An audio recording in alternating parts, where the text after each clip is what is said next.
মুজিবর, তুমি গ্রেপ্তার হবে না। যাও এখান থেকে।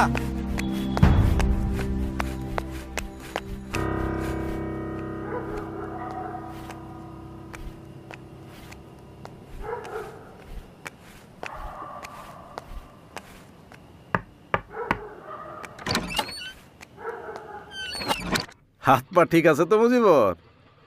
হাত পা ঠিক আছে হুজুর, মন ঠিক নেই। সেদিন আমাকে গ্রেফতার হতে নিষেধ করলেন, এরপর থেকে পালিয়ে বেড়াচ্ছি। কিন্তু আমি তো পালিয়ে থাকা পছন্দ করি না হুজুর, গোপন রাজনীতিও করি না। প্রধানমন্ত্রী লিয়াকত আলী খান কি বলছেন শোনো নাই? জো আওয়ামী লীগ করেগা উসকো সের হাম কুচাল দেগা। জিন্না সাহেব মারা যাবার পর লিয়াকত আলী খান ধরারে সরাগান করতেছে, বুঝছো? উনি আসলে জনগণের প্রধানমন্ত্রী না, গণবিরোধী মুসলিম লীগের প্রধানমন্ত্রী। কথা ঠিক বলছো মুজিবর, মুখে মুখে খুব গণতন্ত্রের কথা বলে, কিন্তু মুসলিম লীগের বাইরে কোনো দলরে কাজ করতে দিতে চায় না। আর এই জন্যই এখন তোমার জেলে যাওয়া যাবে না।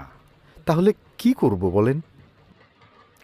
লাহোর যাও, সরোয়ারদের সাথে দেখা করো, বলো আমরা পাকিস্তান ভিত্তিক পার্টি হইতে চাই, কেবল পূর্ব পাকিস্তান ভিত্তিক পার্টি না, এবং তার নেতৃত্ব আমাকে দরকার। কিন্তু আমার নামে তো ওয়ারেন্ট।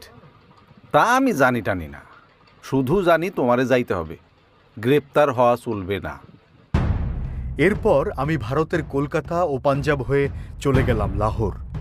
সেখানে সোহরাওয়ার্দী সাহেবের সঙ্গে দেখা করি, এমনকি পাঞ্জাব, সিন্ধু আর সীমান্ত প্রদেশের নেতাদের সাথে কথা বলে আওয়ামী লীগ গঠনের প্রস্তাব দেই। ওদিকে পশ্চিম পাকিস্তানে আমাকে আটকানোর জন্য জাল বিছানো হয়।